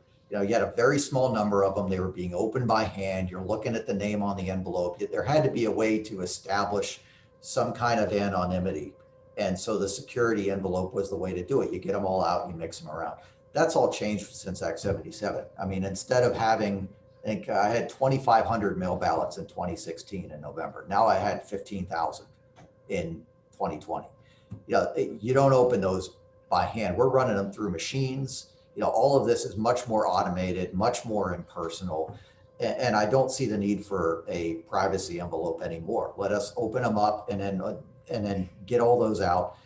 Not only that, but by getting rid of that privacy envelope, it also increases the rate at which you can conduct pre-canvassing. Now you're only opening one envelope per ballot instead of two. So it has a couple other beneficial impacts. Now, I don't know this would ever get agreed on, but on top of all that, it just seems like a reason that's not a very good one for setting ballots aside at this point. And if you got rid of the requirement, you don't have that problem anymore. I see you nodding your head, Tim. I'm taking that to mean, yes, you agree with that. Absolutely. Just clarity is what I think counties are looking for. Whatever the process is, as long as it's spelled out and what we can and cannot cure on the envelopes, that's what we're looking for. Cool. And if I could just raise one quick point about this. Yeah, sure. One of the issues that exists in Pennsylvania that's super frustrating is that, so part of this issue about ballots being signed and dated comes from a court decision. And the legislature here is terrible about, they don't do single standalone bills to fix these small problems. So like when the state enters into a consent decree or something like that, or how we're going to accept ballot, like the thing we signed or whatever, the legislature needs to be putting that in the code, a standalone bill that addresses this. And I just want to point out that's a huge overarching problem, that they don't fix the code. And so we have to look all sorts of places to find what we're supposed to do. And it's very complicated, makes everything very complicated and trouble. Well, hopefully over time, we don't have a sunset provision for this board. So our goal long-term is to clean that statute up, to incorporate those judicial decisions and to deal with those issues. So yeah, and like we did with pre-canvassing, our approach thus far has been to try to do standalone bill for a single issue, because at least from our perspective, we think you have a better chance of getting something enacted if there aren't competing issues in the same piece of legislation. So hopefully that'll work out for us in the long run. Jonathan Marks, you have your hand up. Yes, thank you, Yvonne. I just wanted to point out, I think everyone knows this, everyone on the call, or the membership, but for anyone who may be listening, on the issue of the secrecy envelope, Keep in mind, prior to Act 77, all of these ballots were being examined and tabulated at the precinct level. So certainly anonymity was much harder to accomplish. Not only did you have a smaller volume, you also had spread across however many precincts. It wouldn't be unusual, prior to Act 77 to have only 3 or 4 absentee ballots. So having some mechanism to ensure the secrecy was much more important, because you weren't dealing with that kind of volume when the canvassing was occurring, because it was occurring at the local level. That's a very valid point, Jonathan, and that was not that many elections ago when that responsibility was moved from the precinct to the county. And thank goodness, because the 2020 presidential, we would have been there all night at the precinct counting all those ballots. So yes. Okay, I think that's where we're going to go with that. The last issue we asked people about was in-person voting. And we had said about voter identification, and I think today we're going to put that on hold. There is so much going on already in the legislature with voter registration that I don't know that that's something we really want to do a deep dive into at this point. I see Commissioner Vogler has his hand up, so I'll just quickly finish saying that the one thing I want to talk about yet with everybody here is early voting, legitimate early voting, not going in and getting your over-the-counter mail-in ballot and submitting it, because I think that's cheap personally, but that's just my opinion. But Commissioner Vogler, if you would like the floor. Very briefly, Yvonne, because what I'd like to do, out of respect for what you just said, I do have a question for Mr. Hall, but I'd like to wait until you conclude this last issue out of respect for your wanting to do that. So I'll sit tight if you don't mind. I think you're muted, Yvonne. Yes, I am, because I'm trying not to annoy people with my mutterings. Lisa, I saw your hand up, but now it's down. Are you? Yeah, I was going to wait until you were done with this last topic. Thank you. Okay, terrific. And then Representative Diamond also would like a few minutes when we're done talking to the election directors. So Representative Diamond, I have not forgotten you. We'll have hopefully a relatively short discussion on early voting. Commissioners Vogler and Deely can ask their last election director questions if anybody else has any. And then we'll have Representative Diamond speak, and then I'll very briefly go over how we think we want to move forward, and then I will turn it back over to Commissioner Lawrence to wrap things up. So having said that, in 20 minutes left, talk to me about early voting.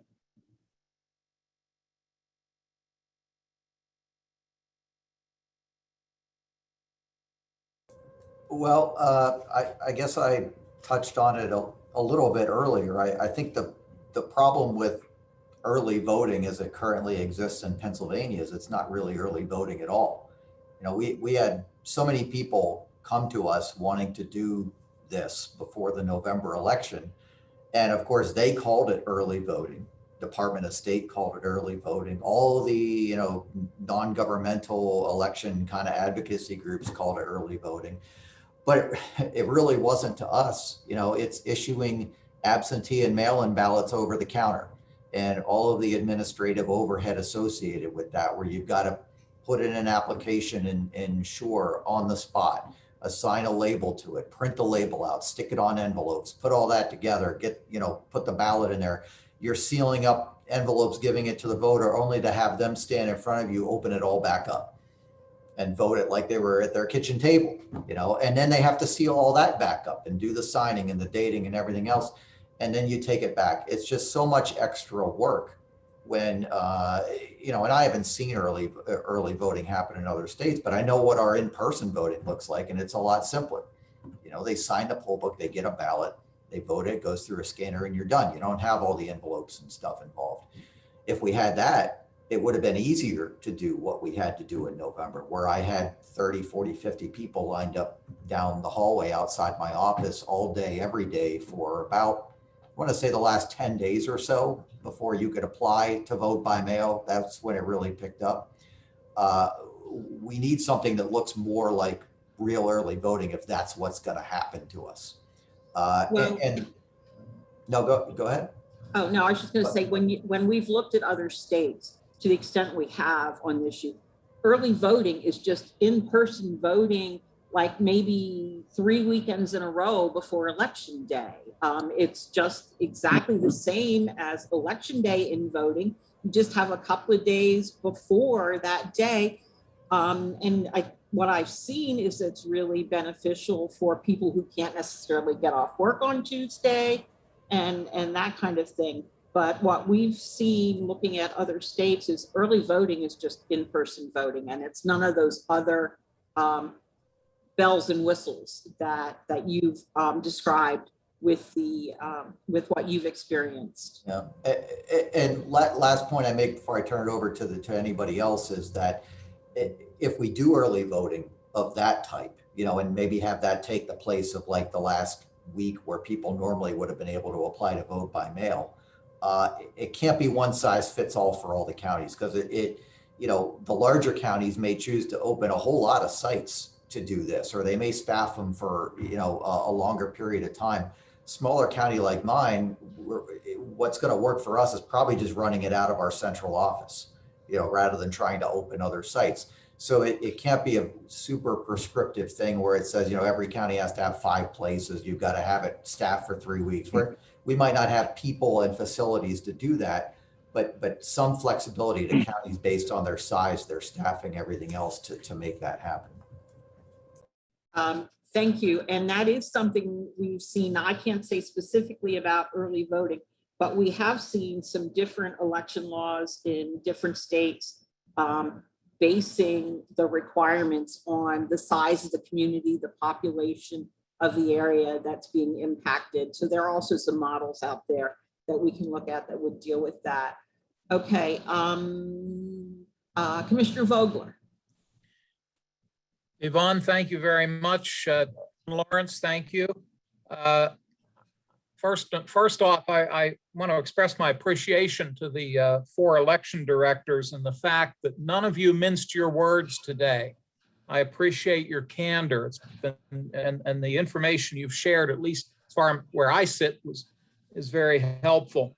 I want to clarify, or maybe just add a little bit quickly to what Mr. Lehman said from Lycoming County relative to the responsibility of counties to bear the principal burden of costs of running elections and running the elections offices. With the exception of home rule counties, I think it needs to be noted that the majority of counties in the Commonwealth rely solely on the property tax. So by and large, it's the property taxes that are paying for the conduct of elections and everything that goes into it. Finally, I was hoping Mr. Hall, who is my neighbor to the north, might clarify something that he said regarding the audits. And you indicated about the 2 parties coming in for that process, but I hope I understood you correctly. I'm assuming that you and your staff still conduct the audit. They are there to view it. Could you clarify that, please? And Yvonne, thank you again. Sure. So what we do is we work with our 2 parties. We have them provide us with the names of 4 or 5 people, and then we swear them in, and then one person from each party selects precincts that they alternate selecting precincts to be audited. They select both election day precincts, and we count our absentee ballots by precinct, so they select an absentee precinct as well. Then we create basically a spreadsheet for them that lists all the candidates. And then we get the ballot box, and one of my staff is supervising it, but then they go through each race and the parties, one person will call the, so for instance, for the Supreme Court race, they would call, the candidate's name, and then they put them in stacks, and then they count each stack, and then they determine if the numbers they have match up to our electronic results. So we're supervising the process, but we're actually having the parties do it. That's how they do it in several other states, and it's very effective because then the parties have a vested interest in explaining to people that they did the audit and the audit was correct. And that's the benefit we get from this is, we get a lot of buy-in and we get a lot of goodwill from our political parties because they can see that, that the count was done accurately, and that they helped count the ballots. And so it's really helpful. I would point out, it does take a while. But the law is, this is another example of the law being very vague and very general. And, because it's vague and general, I do have some flexibility in doing the way, doing it this way. But, it would be nicer if we had some more clarity on how we're supposed to do the audits. Thank you very kindly. Okay. Thank you, Dan. Lisa, do you want to take the floor now? Yes, thank you. So yeah, an excellent point was made about how most counties do rely on the property tax to fund them, which magnifies the need for the legislature to really come up with some funding to help these counties with these unfunded mandates. That quite frankly, the property taxes and the 5-year plans and city budgets are not built or equipped to enact, especially in a county as large as Philadelphia. I also wanted to just touch quickly on the secrecy envelope issue, because I do believe that it is a vestige of the past, and without any real commitment on this pre-canvass, just eliminating the secrecy envelope would take a step out, and it would make the counting process go even a little bit faster by taking that one step out. And thank you, everybody, for your time. Thank you, Commissioner. Representative Diamond, I turn the floor over to you. Thank you for your patience and yeah, well, thank you, everybody. And thank you to the election directors today. I'm familiar with all of you, and I will just recap on what I believe Forrest Lehman said, that a lot of this stuff has already been covered by the Senate and House hearings. And what I wanted to mention on that was that I don't know if the Senate put out a report on their hearings, but Chairman Grove did in fact put out a report on the hearings. And I don't know if you've done it yet, but it would be a good idea to distribute that report to all the commission, the board members, because it kind of does a deeper dive into a lot of these. It is a very extensive report, but it's very informative. And it will let you know that for me, this meeting today was kind of a deja vu kind of thing, but it's okay because it's important for everybody to know this stuff. But there is a little bit more information about this. I did want to comment. There was a comment made about, I'm just going to be a little defensive here about the legislature dropping the ball on the pre-canvassing. I will remind you that prior to November 2020, the House did send a bill to the Senate that included pre-canvassing, and it got 5/6 of the way through the legislative process before the governor announced that he would simply veto it, and the Senate simply just lost interest then. So we did try to do something on pre-canvassing before November 2020. I forget the bill number. Finally, most of the items we covered today were actually dealt with in House Bill 1300. So I would actually appreciate if Yvonne, if you could spread that across the board's record as well, because I spent many of hours in hearings and late nights in Harrisburg, sometimes till 2:30 in the morning, actually working on the language of that bill.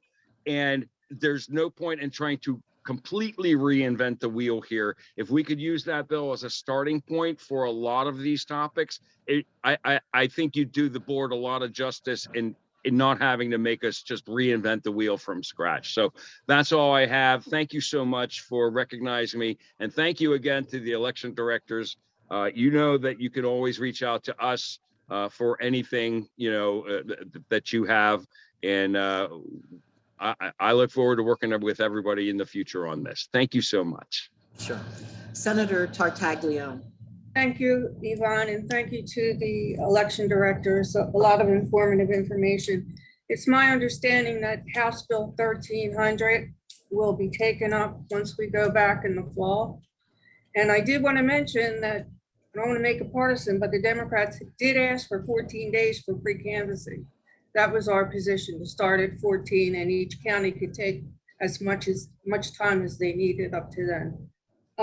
We are not going to reinvent the wheel in the Senate. I know there's going to be changes to House Bill 1300, and it will be run in the Senate when we get back in the fall. Thank you. Okay, so to respond to our elected officials, both Representative Diamond and Senator Tartaglione, yes, we have staff has looked at Representative Grove's report and read it. We have looked at House Bill 1300 and also looked at that. Absolutely intend to share both of those with the board as we move forward. I think Senator Tartaglione touched upon probably House Bill 1300. Yes, addresses a lot of these issues. I'm not sure all the members of this board would support every way they've been addressed, and may have other opinions on how those issues should be addressed. But yes, the Senate government hearings and House Bill 1300 both have some really comprehensive, deep dive kind of things going into them. And as we move forward, we will be sharing both of those documents and really any other legislation that would be relevant with the board as we move forward. Moving forward, what we are planning on doing is forming 5 work groups on the 5 topics that we talked about today. We are going to, in a few days, hopefully early next week, be in touch with you, get a feel for what work groups you would have the most interest in participating with initially. We want to be able to take a first look at these topics with a smaller group individually, rather than trying to have 23 people participate in the first analysis, the first cut on these issues. All of these issues, as the working groups come to some preliminary recommendations, we would bring them to the full board and have full discussion among the full board about what we want to do moving forward. These 5 topics are pretty much the tip of the iceberg. As we roll through ones, we'll move on to other issues that are of importance. So expect to hear from us next week about what issues are the ones you want to put the most attention to. Not saying these work groups are exclusive, and that if you're on one, you can't be on another, but we really want to try to keep it to smaller groups for the first go round, for the first cut on some of these. And we are going to be preparing information on what the current status of Pennsylvania law is on each issue, to the extent there is law on it. Look at what other states are doing, look at what has been proposed, both from the testimony in the Senate government, the House State Government Committee and House Bill 1300, so that this group can ultimately produce some consensus recommendations on how to address all of those issues. So that's our game plan moving forward. Once we form the work groups, we're hoping to schedule some of them over the next 2 months. We have a meeting scheduled a Zoom meeting scheduled in October where we'll reconvene and at that point get preliminary updates from the working groups. If some of them have proposals that they want to share, we can discuss them at that point, but regroup and just review where we are and where we're going with those topics.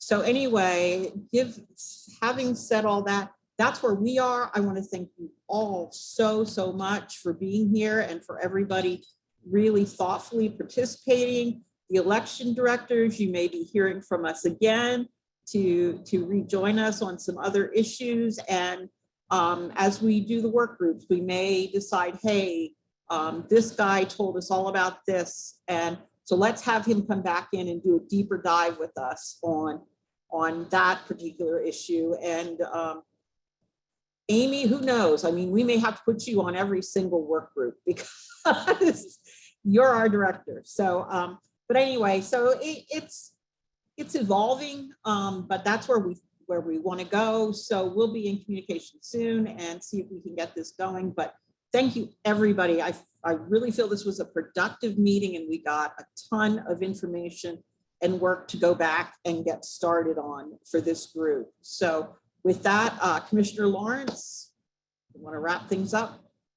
I think I see 2 hands raised. I see our vice chair has his hand raised. Oh, I'm and sorry. Commissioner Deely as well. So I'm going to give them a moment. Okay. Commissioner Thank you, Cantz. Mr. Chairman. Just real quickly, Yvonne, before I forget, so I can put it on the record for the group that tackles this issue. I know someone mentioned earlier about vote centers, and one of the things that we need to think about traditionally, why we had people voting in person and the poll workers, knowing the vast majority of the people that come in to vote. That's not necessarily the case anymore today, but a big aspect in why people were a part of that process. So they help the security in knowing those folks as they come in. While I've not advocated one way or the other on the voter ID issue, that group might want to consider that if we do go down the road of vote centers in the future, some sort of voter ID would probably be necessary because you're bringing a lot of people together in a very small space where people don't know who they are. So just something to think about. Okay. Commissioner Deely?